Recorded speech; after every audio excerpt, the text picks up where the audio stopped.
So I'd like to call on Captain George Santos to give us his keynote speech this morning. You're welcome, Captain. Thank you for being here. Thank you very much, Tolu. It's great to be here. It's great to see a number of people attending. You know, like Joy said earlier on, this is the new normal. Most seminars and symposiums you have today are done online. So what I'll be doing today is basically talking to you a little bit about my background in the aviation world, and then go on to talk more about opportunities that you may have going forward. I would imagine most of you would be thinking of going into the career of aviation. Some people, you know, like most people think of when they think of aviation it's all about pilots or about engineers, but there's a lot of other professions in the field of aviation. One thing I'd like to remind you, please, is to remain muted so that people can concentrate. And as you saw at the beginning, feel free to share your videos, but please remain muted. If you do have questions, at the end of my session, you can send the questions to the chat room or raise your blue hand, as Tolokwe Daudu said earlier on. Okay, so the theme of today, of the symposium today, is the challenges of exploring career opportunities amid the COVID-19 pandemic. I'll start off by asking us to ignore that first part and think of things as exploring career opportunities, and particularly thinking about the word opportunities. Opportunities. What opportunities are there in aviation? One of the things that you will notice in the field of aviation is, one, it is very wide, and two, as a pilot, you know that you plan a flight, but things hardly ever go exactly as you planned. So you always have to keep making changes to ensure that you get to the goal at the end. Now, why are we all here? We're all here because we're interested in flying. It doesn't matter what part of flying you're interested in. As you can see in that video, most of us as children, especially the boys, we remember flying kites. I certainly do. And one of the things I was so fascinated about was just being able to be up there in the air. I always wanted to be a pilot. I started off as a mechanical engineer. I got my first degree in engineering, worked for a few years as an engineer, and eventually got sponsored to go to flying school. I'll be talking about that more later on. Now, there are different opportunities in the field of aviation. It's not just being a pilot, an engineer, or cabin crew. I'll illustrate that using a whole airport setup. So that's the airport. You've got people who are called air traffic controllers. Now, as you can see, airports are very busy places. They're very busy places indeed. You have aircraft going up and down the whole place, taking off, landing, taxiing, ground taxiing, etc. So you need people who have a good understanding of what is going on around. Air traffic controllers are licensed people as well, as you'll see with some other of the professions. You also have aviation security. Now, you might think of security as a gate man who stands at the gate. No, aviation security is a full profession on its own. It's a specialized profession, and the people who go into it is also called AVSEC. That's another opportunity you have in the industry. And then you have various ground crew, people who are in the offices, people who are checking, baggage handlers, like I have there, the firemen. You know, all these people, though they may have the same profession in other areas, but they're specifically trained to tackle the kind of challenges that you have in the industry. For example, firemen, you know, they are standard firemen, yes, but one of the things that they do is that they have that added skill, that added extra to be able to deal with the kind of fires that other firemen would never have to deal with. You also have marshalers. Marshalers are people who control the aircraft while on ground, because, as a pilot, when you're ground taxiing, when you're taxiing the aircraft, you're there sitting in a very small room in this huge house. So it's almost impossible to be able to tell exactly what is happening all around you all the time. So you need ground marshalers to help you to, especially parking when you're very close to other structures. And then onto the airplane itself. You have pilots, which I'll talk about more later on. You have cabin crew. And finally, you have engineers. The engineers are the pilot's best friend because they make the aircraft serviceable and they keep the aircraft in the air. Now, today you'll be hearing from those indicated professionals. I believe you have the air traffic controller, you'd have cabin crew also talk. And the purpose is not just to introduce you to the world of aviation, but to give you an understanding that there are several opportunities. There's several opportunities in the profession of aviation. Okay, now let's talk about my story. I was a helicopter pilot, so I'll make that fixed wing, make that aeroplane take off, and that has been my life. First of all, before we go into my history, I would like to clean up some misunderstandings that I realize a lot of people have in the industry today, in life, not just in the industry. I'm looking at that word aircraft. Now, people tend to think aircraft are big jets. No. An aircraft is, just as the word describes, it's a craft that flies in the air. So a balloon is an aircraft, a paper plane you make is an aircraft, helicopters are aircraft, anything, any craft, anything, any machine that flies in the air is an aircraft. But the two main categories of aircraft you have today flying commercially are helicopters and aeroplanes. The helicopters are also referred to as rotary wing. But you're going to hear me flip between the term rotary wing and fixed wing and all that. Now, the reason why helicopters are called rotary wing is because, as you can see, the wings or the blades actually rotate. And that's the reason why you refer to them as rotary wings. In this particular type, interestingly, they don't always have just one way of rotating. Some helicopters rotate from the top, as you see, clockwise, and some rotate anti-clockwise. So that's just a little bit of information for you there. Then you have the fixed wing. They're called fixed wing because the wings are fixed.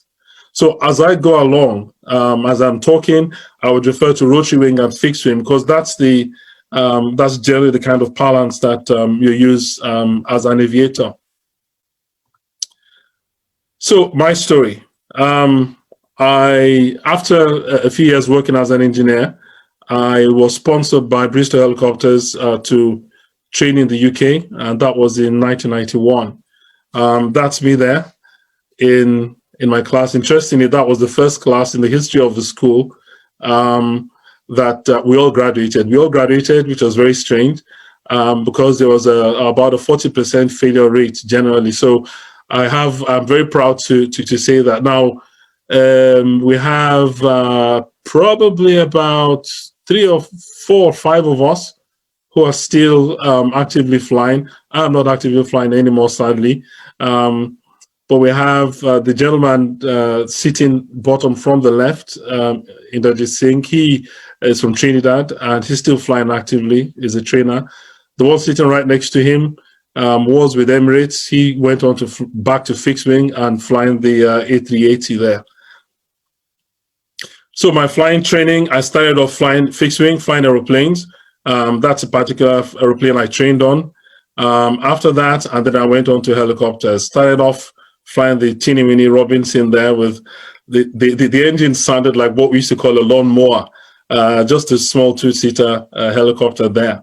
Went on to the Bell 206, which was a turbine engine, and then ended up my first professional flying was in Eket, flying the Bell 212, which was I remember now, 13-seater or 15-seater, I can't quite remember now.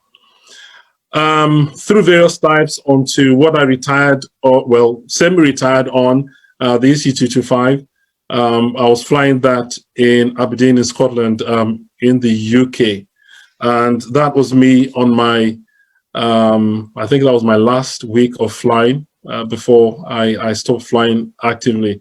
You see me dressed funnily there. That's what's called an immersion suit. We won't go into that right now. If the question's asked, I may answer questions on that, but it's something that's required to, that's how you dress up when you fly in the North Sea. That's offshore in the UK. So one of the questions I know people have, especially for training, is what does helicopter flying training entail? Now, most people understand what the fixed wing flying training is because everybody, the bulk of people think that way. A few people might be interested in helicopters, but don't have a good idea of what it actually is and what you can actually do as a helicopter pilot. Well, obviously you go from flying school, and then once you graduate, you can go into several different types of flying. You can continue in the training school and continue as a trainer. You can go into the military, special type of flying, as I'll show you more of, very shortly, or what I call the mainstream, which is the major employer for helicopter pilots, and that's the offshore oil and gas industry. So, question is, what kind of work can you get into as a helicopter pilot? Well, you can go into VIP flying. VIP flying, and I like that photo. Advantages are you don't fly much, which also is a disadvantage because as a pilot, your progression is measured in terms of the number of hours you fly. So when you fly VIP, you might like the whole idea of flying a very important person around, but you don't get to fly much. So you have a lot of waiting time, a lot of boring time. So you usually tend to have people who've logged on all their flying hours and just want to have an easy life. Then you can also have the military type of flying. It depends on which country you're in. You might have to join the military to go flying, or you join as a flyer.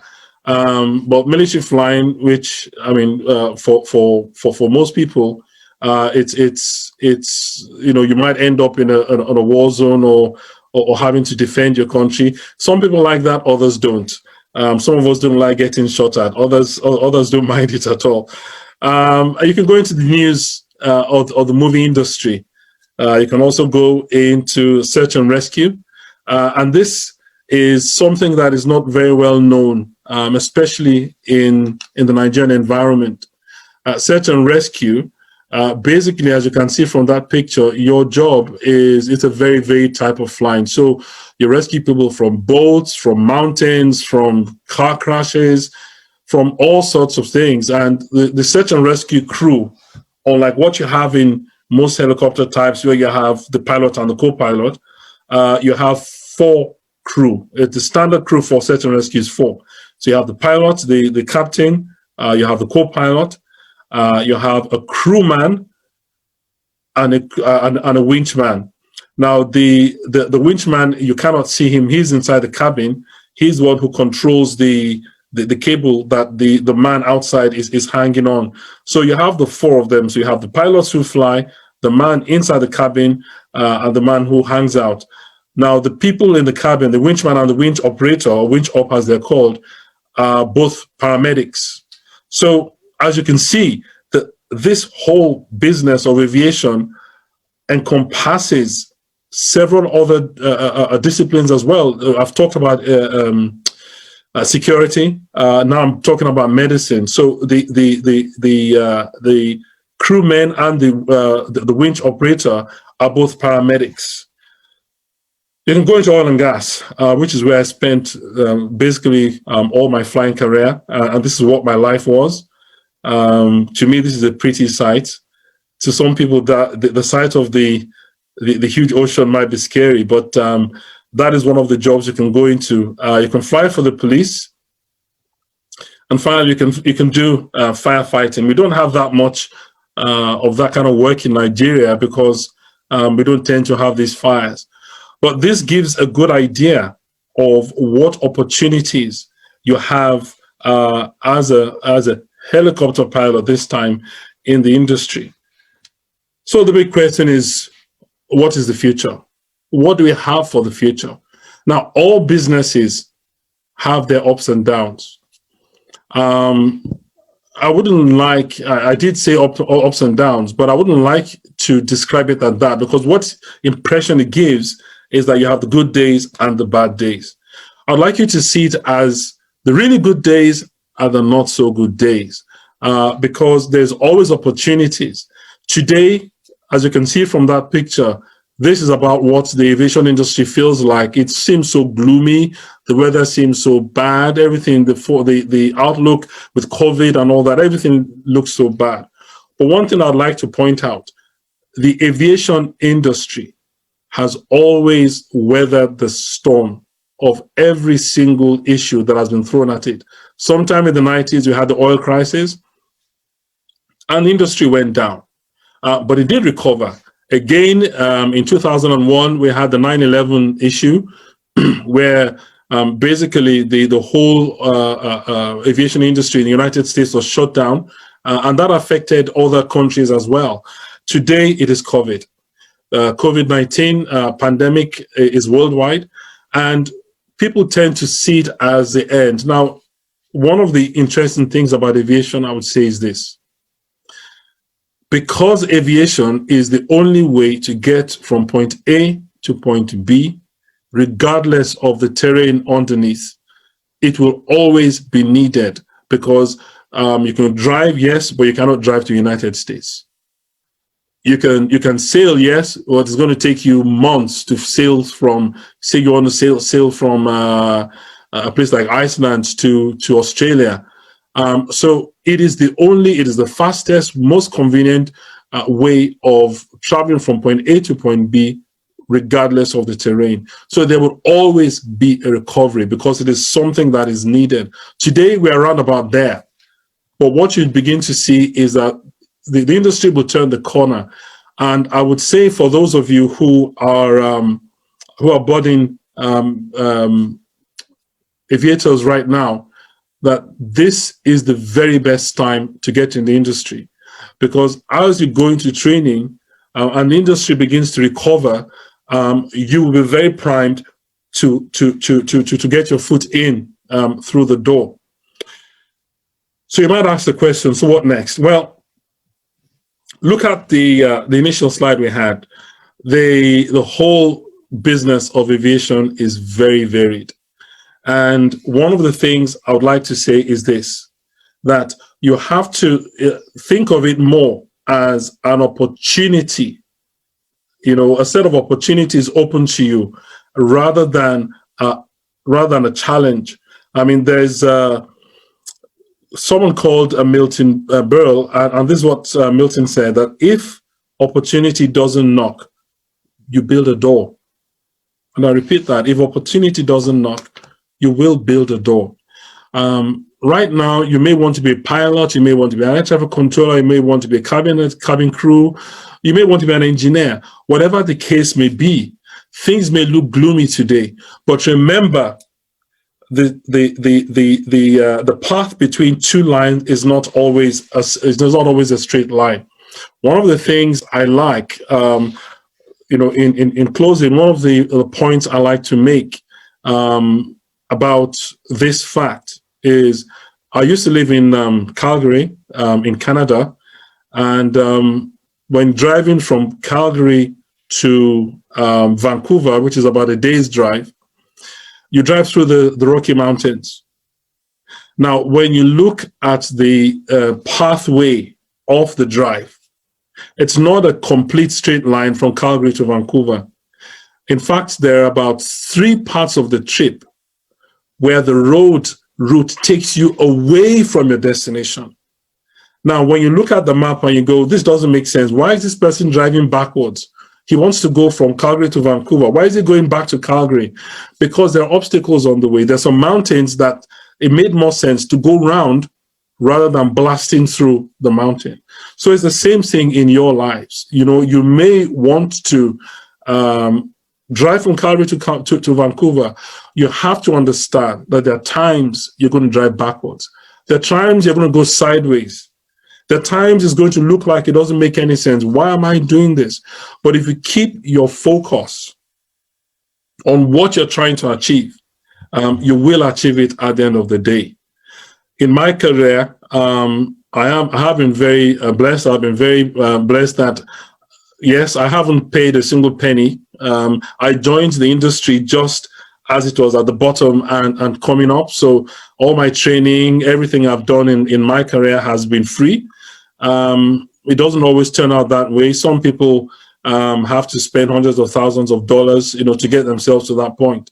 But it doesn't matter what route you have. You have to keep your focus on. You have to keep, first of all, take a decision what you want to do. Keep your focus on. If you want to be a pilot and there's only an opening for a cabin attendant or for an engineer or even an air traffic controller, it doesn't matter. You want to get your foot into the industry and begin to work your way on. If you want to be an air traffic controller and you start off being a security, an AFSEC aviation security person, fine. As long as you get yourself into the industry and you begin to find your way to where you want to go. So that is me for my talk this morning. I'll be handing over to Tolulope Daudu very shortly, and we'll be responding to any of the questions you may have. As she did brief, you've got the chat session. I think that will work better if you use the chat, because if you raise your hand and we enable you to talk, we may use up more time than planned. But if you'd like to type your questions, please, on the chat facility, which you'd see on your phone or the computer, and we'll respond to them as best as we can. Thank you very much.